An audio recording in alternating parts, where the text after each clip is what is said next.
ติดตามความเคลื่อนไหวของบิ๊กโจ๊กฮะหลังจากที่เมื่อวานนี้แล้วก็ก่อนหน้านี้ก็ชัดเจนแล้วว่าเปิดหน้า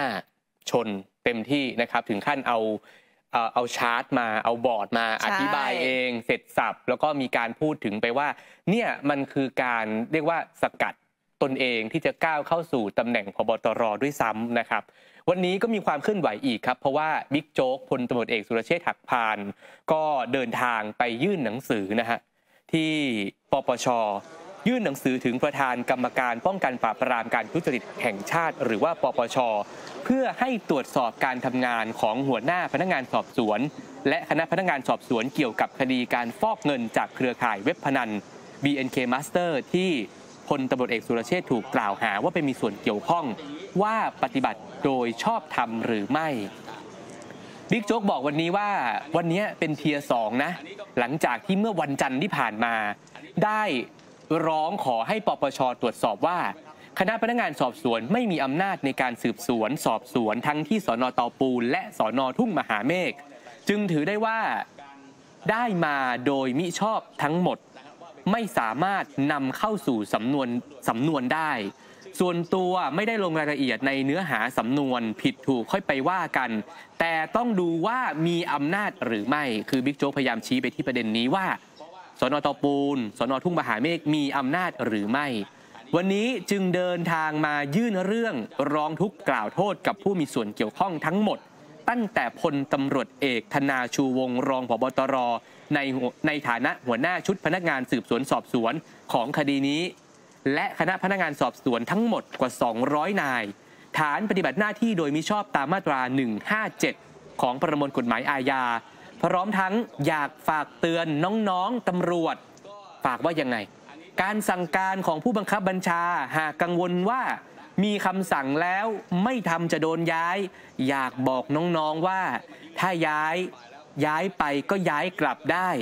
แต่หากถูกดำเนินคดีอาญาต้องติดคุกนะซึ่งบางคนที่กำลังจะเกษียณอายุราชการในเดือนตุลาคมนี้อาจจะต้องใช้เวลาจากนั้นในการต่อสู้คดีไปตลอดซึ่งหากปปช.ชี้มูลความผิดแล้วก็ต้องออกจากราชการไว้ก่อนอย่าทำเป็นเล่นไปนะเพราะกระบวนการตรวจสอบของปปช.มีความรอบคอบเป็นธรรมแน่นอนบิ๊กโจ๊กยังกล่าวถึงการตรวจสอบเส้นเงินของสน.เตาปูนและสน.ทุ่งมหาเมฆนะครับซึ่งเป็นเส้นเดียวกันมูลค่ารวมกว่า300ล้านบาทแต่กลับไม่ส่งให้ถึงกรมสอบสวนคดีพิเศษตามกฎหมายในกรณีนี้พนักงานสอบสวนของสถานีตำรวจเปรียบเสมือนพยาบาลไม่ใช่แพทย์หากทำคลอดเองเด็กจะตายอย่างนั้นเนี่ยตนเองขอแนะนำว่าให้พนักงานสอบสวนที่เกี่ยวข้องทุกคนมาให้ปากคำกับปปช.และบอกว่าใครเป็นคนสั่งการเป็นทางเดียวที่จะรอดนะตนเองเข้าใจว่าวันนี้ทุกคนเครียดหมดยืนยันว่านี่ไม่ใช่การข่มขืนเป็นเพียงการเตือนเท่านั้นจริงเหรอข่มขืนหรือข่มขู่ค่ะข่มขู่หรือเปล่าเนาะแต่ของเราเขียนบทมาข่มขืนข่มขู่ละกันนะขออภัยนะครับตนเองเนี่ยไม่ได้หน้าด้านหากตนเองผิดก็พร้อมออกทันทีจึงอยากให้ปปง.ตั้งสติอันนี้ไปที่ปปง.แล้วนะและพิจารณาให้รอบคอบถามต้นไม้เป็นพิษผลไม้ที่ออกมาก็เป็นพิษทั้งหมดเช่นเดียวกันหากฟ้องถึงชั้นศาลหากหลักฐานได้มาโดยมิชอบศาลยกฟ้องหมดเช่นเดียวกับปปช.ที่ไม่สามารถนำหลักฐานเข้าสู่สำนวนได้เพิ่มทุกคนนะครับนะแต่ท่านวันนี้ท่านทำเกินอำนาจที่คือท่านไปทำคลอดเด็กมันจะตายนะและตัวท่านจะตายด้วยทีนี้วันนี้ผมต้องฝากน้องๆคณะผู้สอบสวนนะครับผมรู้ว่าหลายคนเนี่ยนะไม่ได้เกี่ยวข้องทำกันเป็นกลุ่มเล็กนะครับนะไม่กี่คนเพราะฉะนั้นผมต้องฝากน้องๆทุกคนนะครับเอาคำพูดผมมาเลยว่าทางรอดของท่านคือท่านมาให้การกับปปช.เลยว่าใครสั่งนะแค่นั้นท่านก็จะรอดนะครับใครสั่งนะวันนี้ผมรู้ว่าทุกคนเครียดหมดนะเพราะฉะนั้นวันนี้ผมเชื่อนะครับว่าไม่มีใครยอมตายเดี่ยวนะครับเพราะฉะนั้นท่านก็มาให้การแล้วกันว่าใครสั่งนะแล้วท่านจะรอด อันนี้ผมมายื่นแล้วผมแนะนำทางรอดไว้ท่านด้วยนะครับเพราะฉะนั้นเหมือนกันนะครับนะการสอบสวนเหมือนพระอาทิตย์เนี่ยต้องถามว่าพระอาทิตย์ขึ้นทางไหนขึ้นทางตะวันออกถูกไหมแต่นี่ไปสอบแบบพระอาทิตย์ขึ้นทางตะวันตกมันคนละเรื่องกันถูกไหมครับนะเพราะฉะนั้นท่านไม่ใช่พนักงานสอบสวนที่เป็นเจ้าของอำนาจนะครับนะเหมือนกันคดีอยู่ในอำนาจปปชท่านเห็นไหมครับว่าสุดท้ายท่านแย้งมาตลอดผมทำเรื่องไปถึงท่านผู้จัดการตำรวจนครบาลตลอดนะว่าให้ส่งสำนวนให้ถูกต้องให้ส่งสำนวนไปปปชก็แย้งมาตลอดสุดท้ายเห็นไหมครับก็ต้องส่งไปที่ไหนส่งมาปปชเอาแต่ทำไมท่านไม่ส่งอัยการล่ะครับเพราะท่านรู้อยู่แล้วว่าสำนวนนี้ท่านไม่มีอำนาจแต่ก็จะพยายามตะแบงอยู่นั่นแหละเพื่อจะเอาผมให้ได้นอกจากนี้นะคะบิ๊กโจ๊กยังได้กล่าวถึงกรณีที่ถอนคำร้องที่ขอให้ปปชตรวจสอบนายกในฐานปฏิบัติหน้าที่โดยมิชอบเกี่ยวกับเรื่องของการแต่งตั้งผบ.ตร.ค่ะแล้วก็ส่งตนเองกลับมาที่สำนักงานตำรวจแห่งชาติบิ๊กโจ๊กบอกว่าตนเองได้ตรวจสอบแล้วนะคะพบว่าพลตำรวจเอกเสรีพิสุทธิ์เตมียเวทได้ยื่นตรวจสอบไปแล้วแล้วก็อยู่ในกระบวนการของปปชที่ดำเนินการไปไกลแล้วด้วยหากยื่นใหม่ถือเป็นการยื่นซ้ำแล้วก็ทำให้การสอบสวนยิ่งล่าช้าไปอีกตนเองก็เลยได้ถอนคำร้องออกส่วนตัวเชื่อว่านายกถูกหลอกให้เซ็นรับทราบเพราะคนที่อยู่ในกระบวนการไม่จำเป็นต้องมีส่วนรู้เห็นเสมอไปท่านอาจจะไม่ได้มีเจตนาในการกระทำความผิดซึ่งคนที่หลอกหวังเอาแต่ตำแหน่งหวังเป็นผบ.ตร.หลอกได้ทั้งนายกและลูกน้องไม่อายบ้างหรือไงนี่แล้วบอกว่าเห็นเพียงประโยชน์ส่วนตนไม่เห็นถึงลูกน้องแต่ว่าในส่วนของนายกรัฐมนตรีเนี่ยบิ๊กโจ๊กบอกว่าผมเข้าใจนะว่าเป็นการส่งตัวกลับไปเพื่อทำงานแต่ที่ไหนได้เป็นการมาหลอกให้ส่งตัวตอนเที่ยงวันซึ่งทำเป็นขบวนการหวังสกัดตนเองไม่ให้เป็นผบ.ตร.โดยคนที่อยู่ในขบวนการก็คือคนที่ไปพบนายกรัฐมนตรีที่ทำเนียบรัฐบาลเป็นคนสุดท้ายก่อนที่จะมีคำสั่งหลายคนก็เลยมองว่าอันนี้เนี่ยคือพาดพิงไปถึงบิ๊กต่ายหรือเปล่าเนาะเพราะว่าวันนั้นเนี่ยบิ๊กต่ายต้องเข้าไปที่ทำเนียบด่วนเพื่อไปพบนายกเสร็จแล้วบิ๊กโจ๊กบอกว่า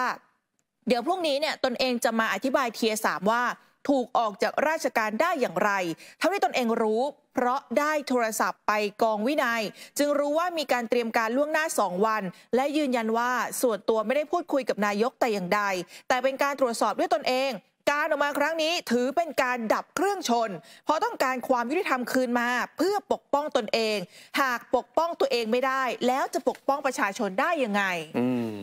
ส่วนทางสำนักงานตำรวจแห่งชาติมีการปลดป้ายชื่อหน้าห้องแล้วก็เอารูปออกจากทำเนียบผู้บังคับบัญชาบิ๊กโจ๊กมองว่าเป็นเรื่องเบ็ดเตล็ดแต่แล้วก็เป็นการทำตามขั้นตอนไม่ได้มองว่าเป็นลางร้ายอะไรนะฮะแล้วก็บิ๊กโจ๊กไม่ขอพูดถึงเรื่องของเอกสารคัดค้านกรรมการปปช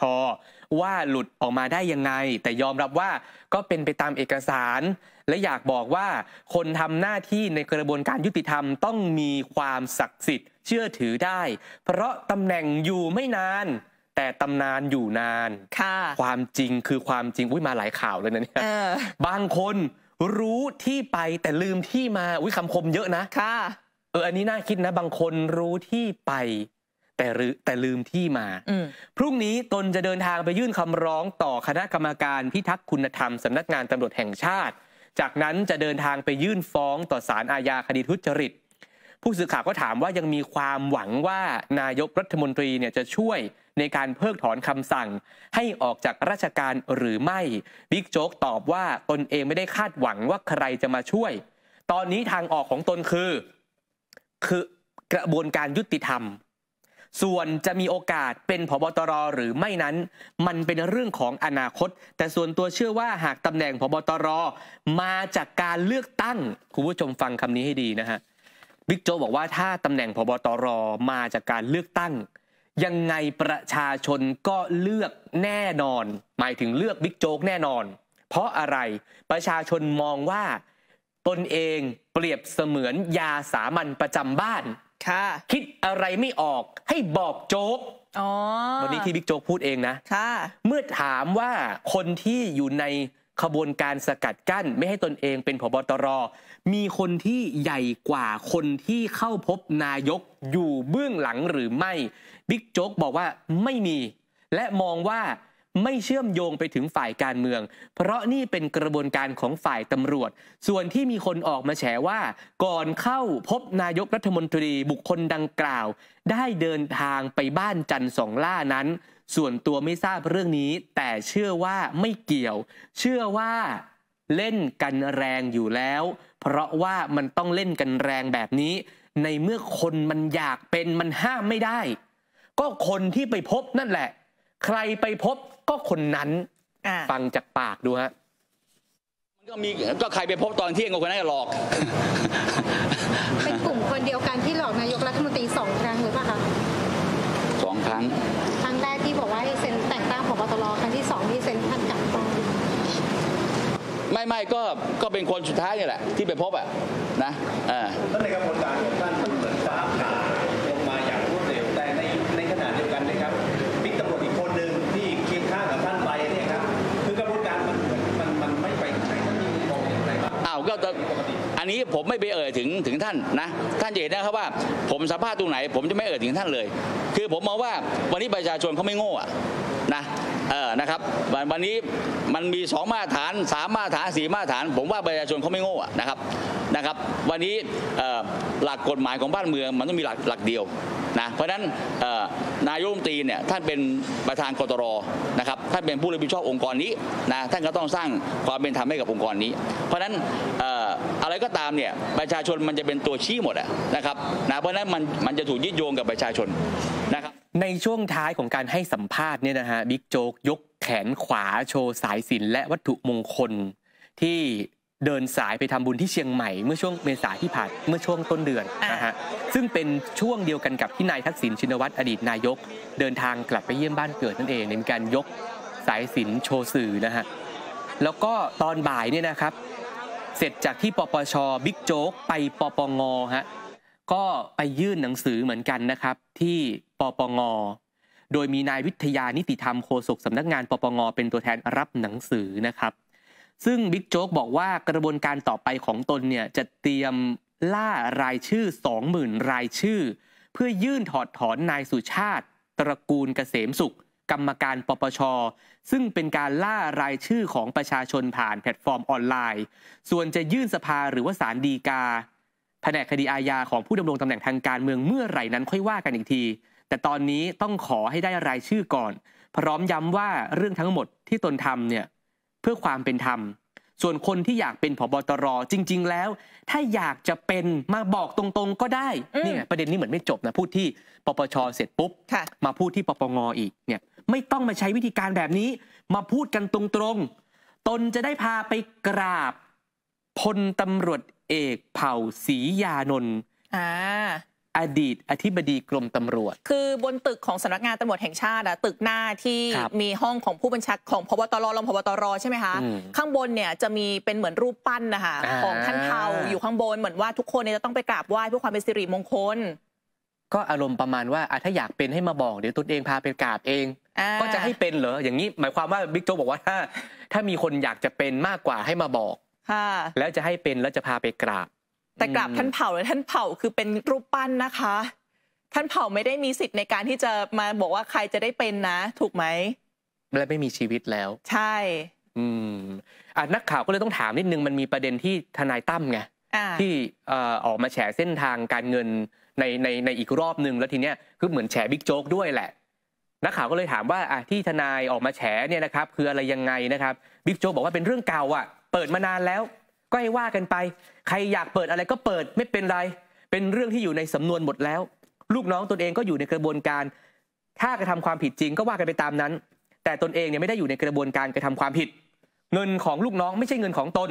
เมื่อมีขบวนการพยายามโยงความผิดมาที่ตนเองก็ต้องสู้กันไปสุดท้ายศาลหรือว่าปปช.จะเป็นผู้ตัดสินเองมาร่วมสนับสนุนท็อปนิวส์นำเสนอความจริงได้แล้ววันนี้เพียงกดปุ่ม Super Thanks แล้วเลือกจำนวนเงินตามที่ต้องการได้เลยครับขอบคุณครับ